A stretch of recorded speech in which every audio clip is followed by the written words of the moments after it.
অবশেষে শীতের সবজিতে বাজারে স্বস্তি, দাম কমায় সন্তুষ্ট ক্রেতারা। মাছ মুরগির দামে ঊর্ধ্বগতি, সরবরাহে ঘাটতির অজুহাত বিক্রেতাদের। জমে উঠতে শুরু করেছে আন্তর্জাতিক বাণিজ্য মেলা। সাপ্তাহিক ছুটির দিনে বেড়েছে ক্রেতা সমাগম, বেশি ভিড় গৃহস্থলী পণ্যের স্টলে। যুদ্ধ নয়, শান্তির বার্তা দিয়ে নতুন বছরকে বরণ প্রবাসী বাংলাদেশিদের। 2025 সালে আরো বেশি রেমিটেন্স পাঠানোর অঙ্গীকার।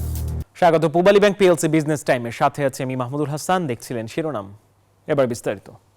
অবশেষে শীতের সবজিতে বাজারে স্বস্তি, আমদানি বেশি হওয়ায় কমেছে সবজির দাম। তাই সাপ্তাহিক ছুটির দিনে ক্রেতা সমাগম রয়েছে গেল সপ্তাহের তুলনায় বেশি। এদিকে ঊর্ধ্বমুখী রয়েছে মাংসের বাজার, বেড়েছে সোনালী মুরগির দাম, ব্রয়লার মুরগিও বিক্রি হচ্ছে গত সপ্তাহের চেয়ে বেশি দামে। এছাড়া দাম বেড়েছে মাছেরও। শীতের সবজিতে ভরপুর বাজার, কনকনে ঠান্ডার মধ্যেও ক্রেতার উপস্থিতি চোখে পড়ার মতো। প্রতি কেজি শিম বিক্রি হচ্ছে 40 থেকে 60 টাকায়। আকার ভেদে বাঁধাকপি প্রতি পিস বিক্রি হচ্ছে 30 থেকে 40 টাকায়। ফুলকপি পিস প্রতি বিক্রি হচ্ছে 20 থেকে 30 টাকায়। বিক্রেতারা বলছেন সবজির সরবরাহ বেড়েছে, তাই কমেছে দাম। দাম কমায় খুশি ক্রেতারাও। সবজির দাম তুলনামূলক অনেক কম, যারা আপনার মোটামুটি শীতকালীন যে সবজিগুলা, এই সবজিগুলা মানে বর্তমানে বাজারে সবই আছে। আরো কমবে দাম, দোয়া করেন বৃষ্টিপাত যদি না হয় মানুষ প্রচুর মতো তৃপ্তি মতো তারা খেতে পারবে। বাজারে এসে মোটামুটি আজকে খুশি, ভালো লাগতেছে যে প্রত্যেকটা সবজির দামই কমছে আগের থেকে। গত মাসে যা কিনেছি তার থেকে ডাবল সবজি পাচ্ছি প্রায়। কমতে শুরু করেছে আলু পেঁয়াজের দামও। এদিকে মাছ মাংসের বাজারে এখনো বাড়তি মুরগির দাম। ব্রয়লার মুরগি বিক্রি হচ্ছে প্রতি কেজি 200 টাকায়, সোনালী 340 টাকা কেজি। ব্রয়লার 200 টাকা, আগের থেকে কেজিতে 20 টাকা বাড়ছে। বেচা কিনা ইনশাল্লাহ ভালো আছে। সোনালী 330 টাকা, আগে আছে 280, 300, এখন 330, ওটার দামে একটু বাড়ছে। সবজি নাগালের মধ্যে আছে, কিন্তু সবজি ছাড়া আর অন্য কোনো জিনিসের দাম তো কমে নাই। মাছ মাংস তো নাগালের বাইরে। মাছ মাংসের দাম কমে নাই, মাছের দাম বেশি। মাছেরও দাম বাড়তি, রুই বিক্রি হচ্ছে 600 টাকা কেজি, চিংড়ি কেজি 900 টাকা। নাগালের বাইরে বিভিন্ন সামুদ্রিক মাছের দাম। ফারজানা রিয়া, নিউজ 24, ঢাকা। জমে উঠতে শুরু করেছে ঢাকা আন্তর্জাতিক বাণিজ্য মেলা। তৃতীয় দিনে সাপ্তাহিক ছুটি হওয়ায় বেড়েছে ক্রেতা সমাগম। সবচেয়ে বেশি ভিড় ছিল গৃহস্থলী পণ্যের স্টলগুলোতে। তবে সামনের সপ্তাহে ক্রেতা সমাগম আরও বাড়ার আশায় বিক্রেতারা। সাপ্তাহিক ছুটির দিন হয়, মূল ফটক খুলে দেওয়ার সাথে সাথেই আসতে শুরু করেন দর্শনার্থীরা। সাপ্তাহিক ছুটির দিনগুলোতে ভিড় বাড়লেও এবার শীতের কারণে ক্রেতার চাপ কিছুটা কম। প্রতি বছরই বাণিজ্য মেলায় ক্রেতা চাহিদার শীর্ষে থাকে গৃহস্থালী পণ্য। ক্রেতাদের পছন্দের তালিকায় ননস্টিক ফ্রাই প্যান, কড়াই, প্রেসার কুকার, রাইস কুকার সহ বিছানার চাদর, কুশন, কমফোর্টারের মতো প্রয়োজনীয় পণ্য। আমরা 20% ছাড় দিতেছি, আর ওটার মধ্যে আমাদের কাস্টমার 33% ছাড় দেওয়া হচ্ছে। টোটালি মোটামুটি আমরা ভালো করতেছি। अभी तो वैसे स्टार्ट है, पब्लिक आ रही है, बाकी अंदाजा तो यही है कि आगे अच्छा ही जाएगा। মেলা উপলক্ষে বিশেষ ছাড় থাকায় প্রয়োজনীয় জিনিসপত্রই বেশি কিনছেন ক্রেতারা। আবার এমন অনেক পণ্য কিনছেন যা মেলা ছাড়া পাওয়া দুষ্কর। অনেক কিছুই কিনবো আসছে সেই উদ্দেশ্য নিয়ে, কিন্তু দেখি এইগুলো যে আমরা আসলে ইন্ডিয়া ঘুরতে যাই, কিন্তু বলতে পারি না আসলে এটা কোথায় পাবো। আর এখানে মেলায় আসলে আমরা খুঁজে পাই এবং বিভিন্ন ডিজাইন পাই, এই জন্য আমরা কিনতে পারি। আমি দেখছি বাণিজ্য মেলা থেকে যদি আমি আলাদা জায়গায় কিনতে যাই তাহলে কিন্তু আমি অফারটা অ্যাভেলেবেল পাচ্ছি না বাণিজ্য মেলায়, যেটা আমি পাচ্ছি। এবারের মেলায় টিকিটের জন্য প্রাপ্তবয়স্কদের গুনতে হচ্ছে 50 টাকা। 12 বছরের নিচে হলে টিকিটের দাম অর্ধেক। হরেক রকমের পণ্য কিনতে ছুটির দিনে দর্শনার্থীদের ভিড় বাণিজ্য মেলায়। সময় নিয়ে দেখে শুনে নিজের পছন্দের পণ্যটি কিনতে পারায় খুশি ক্রেতারা। ক্রেতা টানতে অনেক পণ্যে রয়েছে আকর্ষণীয় মূল্য ছাড়। অন্যান্য বারের তুলনায় এবারের মেলা আরও বেশি ক্রেতামুখর হবে বলে আশা বিক্রেতাদের। মরিয়ম আজিজ মৌরিন, নিউজ 24, ঢাকা। এখন যে হাড় কাঁপানো শীত চলছে তা থাকতে পারে আরও 4 দিন। বয়ে যেতে পারে কনকনে হিমেল হাওয়া, এমনটাই বলছে আবহাওয়া অফিস। আর এমন বিরূপ পরিস্থিতিতে খেটে খাওয়া মানুষের রুটি রুজিতে ভাটা পড়েছে। তীব্র ঠান্ডায় বিপর্যস্ত জনজীবন। রাজধানী ঘুরে সার্বিক পরিস্থিতির চিত্র তুলে ধরেছেন সুকন্যা আমির। 19 পৌষের কুয়াশা মোড়ানো রাজধানীর সকাল। সূর্যের দেখা নেই, প্রকৃতিও যেন নীরব, কেবল সরব মৃদু হিমেল হাওয়া। শিল্পী শিকদার, রাস্তার পাশেই তার চায়ের দোকান, ব্যবসাটাই সম্বল। কয়েকদিনের কনকনে ঠান্ডায় তার রুটি রুজিতে ভাটা। অনেক শীত, সন্ধ্যার পরে বিকালে মানুষ খুব কম বের হয়। 6-7 হাজার টাকা, ওই টাইম 4,000-5,000 টাকা হয় সারাদিন এরকম। দুই কন্যাকে নিয়ে ফুটপাতে থাকেন বিল্লাল মোল্লা। গত রাতে গায়ে জড়ানো কম্বলটা চুরি হয়ে গেছে। শিকদার মিয়ার রোজগারের একমাত্র মাধ্যম অটোরিকশা। বাহনটি হারিয়ে দিশেহারা তিনি। তার উপর এই তীব্র শীত, মরার উপর খাড়ার ঘা। ঠান্ডা মানে নিঃশ্বাস বন্ধ হয়ে যায়। সব কিছু অনেক কিছু লইয়ে যায়। একজনের কম্বল দিল, কম্বল লইয়ে যায়। শ্রমজীবী খেটে খাওয়া মানুষের ভোগান্তি রাজধানীতে সবসময় অফুরান। প্রকৃতির বিরূপ চেহারায় যা এখন চরমে। গোটা জনজীবনেই বিপর্যস্ত দশা। রাস্তার মোড়ের দোকান বন্ধ, যানবাহনের চাপও কম। গরিব মানুষের রিক্সা চালক, আমরা তো 13 দিন মানে কম গরিব কর্মচারী আছি, এদের খুবই কষ্ট হচ্ছে। বাজারে রিক্সায় গেলে যে বাতাস লাগে, সেই বাতাসটাও সহ্য হচ্ছে না। 3 দিন থেকে প্রচন্ড শীত পড়তেছে, এর মধ্যেও আমাদের বের হতে হয়।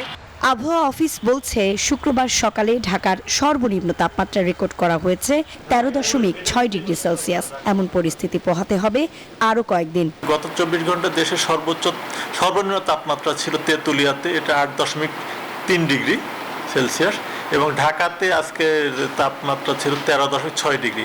এখন যে অবস্থা দেখা যাচ্ছে, যে শীতের যে কুয়াশার যে ভাবটা আমরা এখন পর্যন্ত যেটা দেখছি, সেটা আগামী 7 তারিখ পর্যন্ত কম বেশি কুয়াশাটা থাকবে। জানুয়ারিতেই দেশের উত্তর পূর্ব ও মধ্যাঞ্চলে ধেয়ে আসতে পারে আরও 1 থেকে 2টি তীব্র শৈত্যপ্রবাহ, আর মৃদু শৈত্যপ্রবাহ আসতে পারে 2 থেকে 3টি, বলছে আবহাওয়া অফিস। সুকন্যা আমির, নিউজ 24, ঢাকা। যুদ্ধ নয়, শান্তির বার্তা দিয়ে নতুন বছরকে বরণ করল প্রবাসী বাংলাদেশিরা। ইতালিতে আলোকসজ্জা আর আতশবাজি ফুটিয়ে শামিল হন উৎসব আয়োজনে। সেই সাথে চলতি বছর দেশে আরও রেমিটেন্স পাঠানোর অঙ্গীকার করে বাংলাদেশের উন্নতি ও সাফল্য কামনা করেন তারা। ইতালি থেকে এমডি রিয়াজ হোসেনের রিপোর্ট। জমকাল আয়োজন আর আতশবাজি ফুটিয়ে ইতালিতে ইংরেজি নতুন বছরকে বরণ করে নিয়েছে বাংলাদেশি সহ বিশ্বের বিভিন্ন দেশের নাগরিকরা। রাত 12টার পর কলোসিয়াম সহ বিভিন্ন স্থাপনায় আতশবাজি ফুটিয়ে দিনটিকে বরণ করে নেওয়া হয়। এ সময় হাজার হাজার মানুষ উল্লাসধ্বনি করে। রোম ছাড়াও বিভিন্ন শহর থেকে নাগরিকরা এসে যোগ দেন এই নতুন বছরের বরণ করার উৎসবে। এদিকে প্রবাসী বাংলাদেশিরা ও নগরের বিভিন্ন স্থানে নানা আয়োজনের দিবসটি উদযাপন করেন। তারা বলেন, নতুন বছরে আমরা একটি শান্তির বিশ্ব প্রত্যাশা করি। তারা বাংলাদেশের উন্নতি ও সাফল্য কামনা করেন। দেশে এবং প্রবাসে যারা বাঙালি ভাই আছে, সবাইকে হ্যাপি নিউ ইয়ারের শুভেচ্ছা। চাই পৃথিবীটা সুস্থ থাকুক, ভালো থাকুক, এবং কি সবাই আমরা একমত হয়ে থাকি। উল্লাস, হাসি খুশি সবকিছু মিলে সবাইকে স্বাগতম জানাই নতুন বছর 2025। নতুন বছরকে উদযাপনে বিভিন্ন স্থানে আলোকসজ্জা করা হয়। রেস্টুরেন্টগুলোতে আগাম বুকিং দিয়ে আয়োজন করা হয় ডিনার পার্টি। নগরীর 5 তারকা হোটেলগুলোতেও ছিল নানা আয়োজন। এছাড়াও বাংলাদেশি অধ্যুষিত এলাকা তরপিরা দ্বারা তুস্কলনা সহ বিভিন্ন জায়গায় প্রবাসী বাংলাদেশিরা নতুন বছরকে বরণ করে নিতে আতশবাজি ফুটান। Riaz Hossain, News 24, Rome, Italy. সম্পূর্ণ ইলেকট্রিক ও হাইব্রিড গাড়ি আমদানি সহজ করতে ঋণপত্র বা এলসি খোলার সময় নগদ মার্জিন বা জমা সংরক্ষণ শর্ত শিথিল করেছে কেন্দ্রীয় ব্যাংক। এছাড়া অন্যান্য গাড়ি আমদানিতে নগদ মার্জিন অর্ধেক করা হয়েছে। বৃহস্পতিবার বাংলাদেশ ব্যাংকিং এই সংক্রান্ত প্রজ্ঞাপন জারি করা হয়েছে। এতে বলা হয়, দেশের মুদ্রা ও ঋণ ব্যবস্থাপনা অধিকতর সুসংহত রাখার জন্য মোটর কার আমদানি ঋণপত্র স্থাপনের ক্ষেত্রে 100% নগদ মার্জিন সংরক্ষণের জন্য নির্দেশনা রয়েছে। তবে জ্বালানি সাশ্রয়ী ও পরিবেশ বান্ধব বিবেচনায় বর্তমানে বিশ্বব্যাপী সম্পূর্ণ ইলেকট্রিক ও হাইব্রিড গাড়ির ব্যবহারকে নীতিগতভাবে অগ্রাধিকার দেওয়া হচ্ছে। নগদ মার্জিন সংরক্ষণের নতুন এই নির্দেশনা আগামী 1 ফেব্রুয়ারি থেকে কার্যকর হবে। বাংলাদেশে প্রথমবারের মতো সাবিত ইন্টারন্যাশনালের উদ্যোগে নিউ এয়ার নিউ মিশন আন্তর্জাতিক কনফারেন্স অনুষ্ঠিত হয়। প্রধান অতিথি ছিলেন মক্কা ক্লক টাওয়ারের প্রধান নির্বাহী ডক্টর সালেহ আল হাবিব। বিশেষ অতিথি ছিলেন আকিজ গ্রুপের চেয়ারম্যান নাসির উদ্দিন আহমেদ। দুই দেশের বাণিজ্যিক সম্পর্ক উন্নয়ন, ব্যবসায়িক যোগাযোগ বৃদ্ধি এবং ব্যবসার নতুন সুযোগ তৈরির বিষয়ে আলোচনা করেন বক্তারা। 10,000-এরও বেশি উদ্যোক্তা ও বাংলাদেশের 2,000-এর বেশি শীর্ষস্থানীয় ব্যবসায়ী ও পেশাজীবী এই সম্মেলনে উপস্থিত ছিলেন। শস্য ভাণ্ডার খ্যাত বগুড়ার কৃষিক্ষেত্রে নতুন সম্ভাবনা চরাঞ্চল। যমুনার বুকে জেগে ওঠা বালুচরে সোনা ফসল ফলিয়ে নতুন দ্বার উন্মোচন করেছেন চাষিরা। বদলে গেছে তাদের জীবনমান।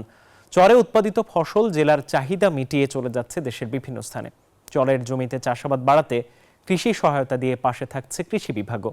আব্দুর রাজ্জাকের ক্যামেরায় আব্দুস সালাম বাবুর তথ্যে বিস্তারিত ডেস্ক রিপোর্টে। বর্ষা মৌসুম শেষে যমুনার বুকে জেগে ওঠা বালুচর এখন সবুজের সমারোহ।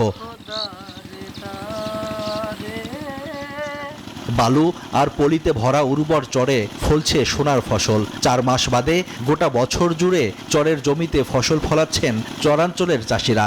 বন্যার পানি তো কোনো আবাদ করা যায় না, পানিটাই শেষ হলাম তো যে ওয়াগারা ভুট্টা লাগা নিলে লাগাচ্ছি আমরা। যে কদিন মৌসুম পাতি না আসবো তখন থেকে শুরু করলাম, বুঝলা, পরে এখন 12 মাসই। সারিয়াকান্দি, সোনাতলা ও ধুনটের চরাঞ্চলে শুধু মরিচ উৎপাদন হয় 300 কোটি টাকার বেশি। পাশাপাশি ধান, গম, ভুট্টা, পাট, সরিষা, আলু, পেঁয়াজ, রসুন এবং বিভিন্ন ধরনের ডাল ও শাকসবজি সহ 30 প্রকারের ফসল চাষ করছেন কৃষক। কালাই, মরিচ, মিষ্টি কুমড়ে করে। আমরা সবাই কৃষিকাজ করি মনে করেন সংসার চালাই, জীবনযাপন বাঁচাই, ছেলে মেয়েকে লেখাপড়া শিখাই। চরে কৃষি সম্ভাবনার নতুন দ্বার উন্মোচন হবে বলে আশা কৃষি বিভাগের। এ লক্ষ্যে কাজ করছেন কৃষি কর্মকর্তারা। আমাদের কৃষি সম্প্রসারণ অধিদপ্তরের দৈনন্দিন কাজের বাইরেও আমরা চর উন্নয়ন প্রকল্পের মাধ্যমে একটা কার্যক্রম এখানে পরিচালনা করছি, যার মাধ্যমে কৃষকদেরকে আধুনিক যে উৎপাদন ব্যবস্থা, আধুনিক প্রযুক্তির সাথে তাদেরকে আমরা প্রশিক্ষণ প্রদানের মাধ্যমে আমরা সহায়তা করে আসছি। যমুনা তীরবর্তী 1/2 চরাঞ্চলে 18,000 হেক্টর আবাদি জমিতে বছরে 2 লাখ টনের বেশি ফসল উৎপাদন হয়, যার বাজার মূল্য 1000 কোটি টাকা। Desk report, news 24। মার্কিন বৈদ্যুতিক গাড়ি নির্মাতা কোম্পানি টেসলা 2024 সালে গাড়ি বিক্রি 8.8% বৃদ্ধি পেয়ে 6,57,000-এরও বেশি ইউনিটে পৌঁছেছে। তবে এবার টেসলার বৈশ্বিক বার্ষিক সরবরাহ প্রথমবারের মতো হ্রাস পেয়েছে। টেসলা চায়নার তথ্য অনুসারে বিশ্বের বৃহত্তম গাড়ির বাজারে চীনে টেসলার বিক্রি আগের মাসের তুলনায় ডিসেম্বর মাসে 12.8% বৃদ্ধি পেয়ে 83,000 ইউনিটে পৌঁছেছে। 2024 সালে টেসলা তাদের মোট গাড়ির 36.7% সরবরাহ করেছে চীনের গ্রাহকদের কাছে। তবে কোম্পানিটির বৈশ্বিক সরবরাহ 1.1% হ্রাস পেয়েছে, যা কোম্পানিটির প্রধান নির্বাহী কর্মকর্তা ইলন মাস্কের প্রবৃদ্ধির পূর্বাভাস পূরণ করতে পারেনি।